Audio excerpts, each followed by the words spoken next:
নমস্কার, দেখছেন টিভি9 বাংলা। আপনাদের সঙ্গে রয়েছি আমি তন্নিষ্ঠা। আর এই মুহূর্তে যে বড় খবর, ব্রেকিং নিউজের দিকে নজর রাখবো। বিজেপি ছেড়ে এবার তৃণমূলে অভিনেত্রী পার্নো মিত্র।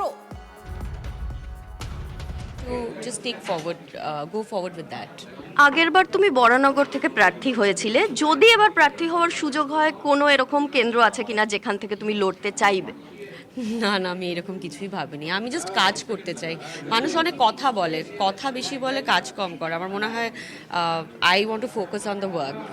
যখন তুমি গেরুয়া শিবিরে যোগ দিয়েছিলে, তোমাকে অনেক কিছু প্রমিস করা হয়েছিল যে তুমি যে কাজগুলো করতে চাও এই পথ ধরে এগোলে সেইগুলো করা যাবে এবং তারা তোমাকে সমর্থন করবেন। কিন্তু সেই সমর্থনটা কি তুমি একেবারেই পেলে না, নাকি তুমি জয় পাওনি বলেই মনে হয়েছিল যে শিবিরটা বদল করা দরকার? না, আমার মনে হয় যে কোথাও কি একটা মেন্টাল গ্যাপ তো ছিলই, কারণ আমরা বড়ই হইনি ওই ভাবনা চিন্তা নিয়ে।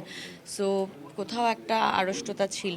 প্লাস আমার মনে হয় না ওরা খুব একটা মানে যেভাবে ওনাদের পথটা এগোচ্ছিল, ওনাদের পথের সাথে আমি ঠিক মেলাতে পারছিলাম না নিজেকে, সেই জন্য আজকে এখানে। আচ্ছা, যেরকমভাবে আমরা দেখেছি যে সাম্প্রতিক সময়ে বাংলাদেশের ইস্যুটা হয়েছে এবং সেখানে হিন্দু হত্যা হচ্ছে, সেটা নিয়ে তোমার অবজারভেশনটা কি? আচ্ছা আচ্ছা, ওকে।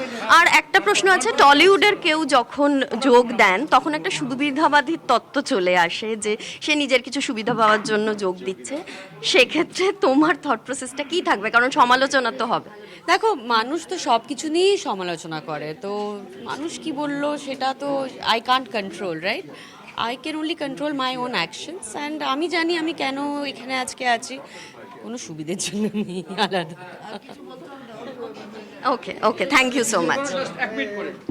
পার্নো মিত্র, তার সঙ্গে তার বক্তব্য আপনাদেরকে শোনাচ্ছিলাম। দলে জয়েন করার পর, দলে যোগদানের পর তার বক্তব্য শোনাচ্ছিলাম, এক্সক্লুসিভলি শোনাচ্ছিলাম টিভি9 বাংলা। এবং তার বক্তব্য আপনারা শুনলেন। তিনি বললেন যে কোনো রকম কোনো সুবিধার জন্য তিনি এই দলে নেই। বিজেপি যেভাবে এগোচ্ছিল সেইভাবে হয়তো তার থট প্রসেসের সঙ্গে মেলেনি এবং সেই জন্যই তিনি আজ তৃণমূল, এবং আজকেই তিনি ফুল বদল করলেন, আজকেই তিনি দলে যোগদান করলেন। আমরা দুটো ছবি একসঙ্গে দেখাচ্ছি আপনাদেরকে। আগেও একবার 2019-এ তিনি বিজেপিতে যোগদান করেছিলেন এবং 2025 সালে তিনি দাঁড়িয়ে ডিসেম্বরে তিনি তৃণমূলে যোগদান করলেন। সামনে বিধানসভা ভোট রয়েছে, নির্বাচন রয়েছে, সেখানে তিনি প্রার্থী হন কিনা সেটা এখন দেখার। তবে আপাতত তিনি যোগদান করলেন এবং তিনি বললেন তিনি দলের জন্য কাজ করতে চান এবং সেজন্যই তার এই দলে যোগদান করা।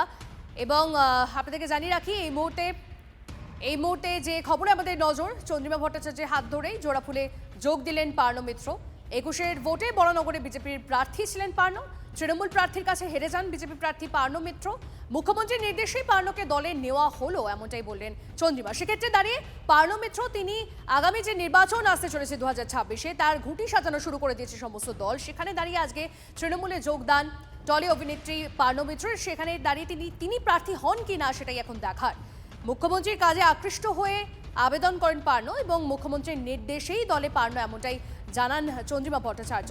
এবং দুটো ছবি একসঙ্গে আপনাদেরকে দেখাচ্ছি। আপনারা জানেন এর আগে 2021-এ তিনি ভোটে বরানগরের বিজেপি প্রার্থী ছিলেন পার্নো।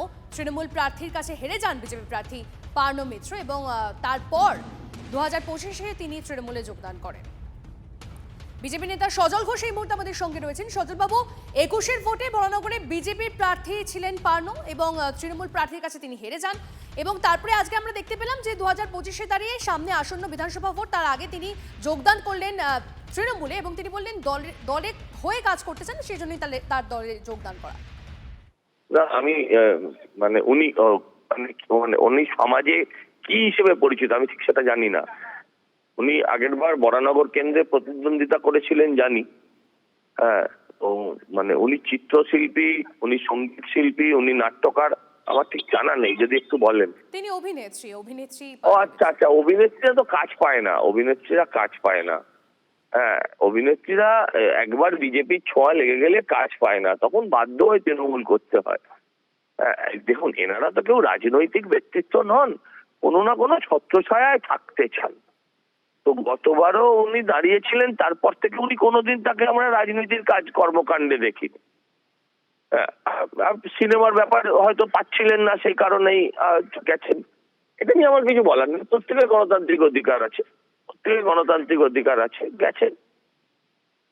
এ নিয়ে আমি কি মন্তব্য? বেশ, ধন্যবাদ আপনার প্রতি।